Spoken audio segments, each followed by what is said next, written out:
Bismillahirrahmanirrahim. Assalamualaikum warahmatullahi wabarakatuh. Hai, kembali lagi bersama aku Asma Hilmiah Salsabila dari Universitas Al-Azhar Indonesia, Prodi Psikologi dengan nomor NIM 060355235. Kali ini di sini aku akan menjelaskan tentang gangguan psikologi kecemasan atau GAD (Generalized Anxiety Disorder).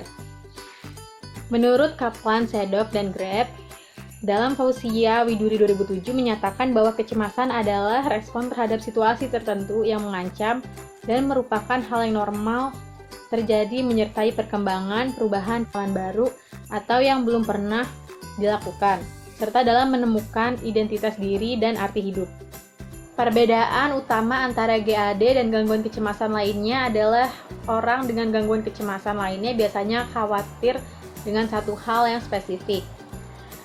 Sedangkan penderita GAD khawatir akan banyak hal. Sangat sering penderita GAD juga memiliki gangguan emosi lainnya seperti depresi dan fobia sosial. Faktor-faktor yang dapat meningkatkan resiko pengembangan gangguan kecemasan itu bisa pengalaman masa kecil. Anak-anak yang mengalami kesulitan seperti perceraian orang tua dan kelalaian atau yang terlalu protektif berisiko tinggi terhadap GAD di kemudian hari. Ada juga stres jangka panjang atau kejadian traumatis seperti kematian anggota keluarga. Dan ada juga yang penyakit. Penyakit ini memiliki kronis seperti hipertensi dan diabetes, atau penyakit serius seperti kanker dapat menyebabkan kecemasan yang signifikan. Lalu ada juga faktor kepribadian. Orang yang memiliki kepribadian gugup, yang kompetitif, atau yang memiliki harapan tinggi terhadap dirinya sendiri lebih rentan terhadap GAD. Selain itu, beberapa gangguan kepribadian juga mungkin kait dengan GAD. Lalu ada riwayat kesehatan keluarga. Orang yang kerabat tingkat pertama menderita GAD memiliki risiko GAD yang lebih besar. Ada juga yang penggunaan zat dan obat-obatan. Penyalahgunaan minuman alkohol atau obat-obatan bisa memperburuk kondisi GAD. Gangguan kecemasan seperti Generalized Anxiety Disorder tidak dapat dicegah. Namun, ada langkah-langkah yang dapat membantu mengurangi resiko GAD. Yang pertama adalah latihan teknik pereda stres, seperti pengembangan minat dan hobi olahraga teratur. Lalu yang kedua adalah mengelola waktu dan memprioritaskan tugas untuk mengurangi stres akibat akumulasi pekerjaan. Yang ketiga ada keluar dari alkohol dan hindari penyalahgunaan zat.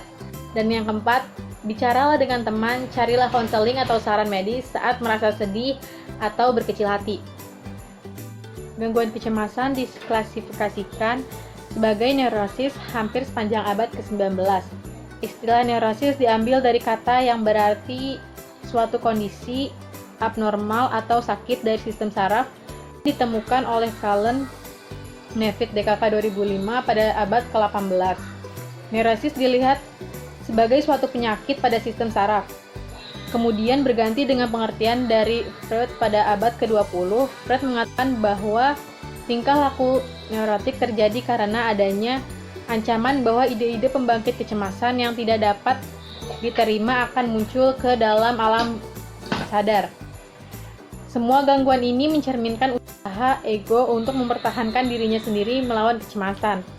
Saat ini beberapa klinik mengelompokkan masalah tingkah laku yang lebih ringan di mana orang-orang yang dikelompokkan ini neurosis relatif masih memiliki kontak yang baik dengan realitas, sedangkan psikosis mempunyai ciri kehilangan kontak dengan realitas. Lalu ada ciri-ciri perilaku kecemasan. Yang pertama ada perilaku menghindar, yang kedua perilaku melekat dan dependen, dan yang ketiga perilaku terguncang. Selanjutnya ada ciri-ciri kognitif dari kecemasan. Yang pertama, khawatir tentang sesuatu. Yang kedua, perasaan terganggu akan ketakutan atau aprehensi terhadap sesuatu yang terjadi di masa depan. Yang ketiga, keyakinan bahwa sesuatu yang buruk atau mengerikan akan segera terjadi tanpa ada penjelasan yang jelas. Yang keempat, terpaksa ada sensasi tubuh. Dan yang kelima, sangat sensitif terhadap sensasi tubuh. Dan keenam, merasa terancam oleh orang atau peristiwa. Ketujuh, ketakutan akan kehilangan kontrol. Dan ke-8, ketakutan akan ketidakmampuan untuk menyelesaikan masalah. Dan yang ke-9, berpikir bahwa dunia akan runtuh. Dan 10, berpikir bahwa semuanya sudah tidak bisa dikendalikan. 11. Berpikir bahwa semuanya sangat membingungkan Menurut Manual Diagnostik dan Statistik Psikiatrik Gabungan Amerika Serikat dan beberapa standar diagnostik internasional, kriteria untuk GAD meliputi yang pertama, kecemasan dan kekhawatiran yang berlebihan tentang sejumlah kejadian atau aktivitas. Yang kedua, kecemasan seperti itu terjadi hampir setiap hari dalam seminggu selama paling sedikit 6 bulan. Dan yang ketiga, kesulitan mengendalikan perasaan khawatir. Dan keempat, kecemasan atau gejala menyebabkan kesusahan dan kerusakan pada area fungsi yang penting seperti pekerjaan, sekolah, kehidupan keluarga, dan hubungan sosial. Jika tidak diobati dengan benar, Generalized Anxiety Disorder dapat memperburuk gejala atau menyebabkan kondisi kesehatan fisik dan mental lainnya termasuk depresi, penyalahgunaan zat terlarang, insomnia, masalah pencernaan atau usus, dan sakit kepala.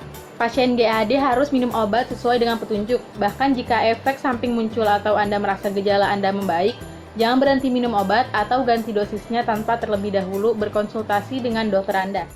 Jadi dapat disimpulkan kecemasan merupakan suatu sensasi aprehensif atau takut yang menyeluruh yang bersifat normal pada berbagai kondisi, namun menjadi abnormal jika berlebihan dan tidak sesuai dengan proporsi ancamannya. Pola-pola tingkah laku terganggu di mana kecemasan menjadi ciri yang paling menonjol diberi label gangguan kecemasan. Ada beberapa jenis gangguan kecemasan yaitu gangguan panik, cemas menyeluruh, gangguan obsesif, kompulsif, gangguan fobia, dan stres akut serta stres pasca trauma. Sekian video yang dapat saya sampaikan. Terima kasih buat yang sudah menonton. Wassalamualaikum warahmatullahi wabarakatuh.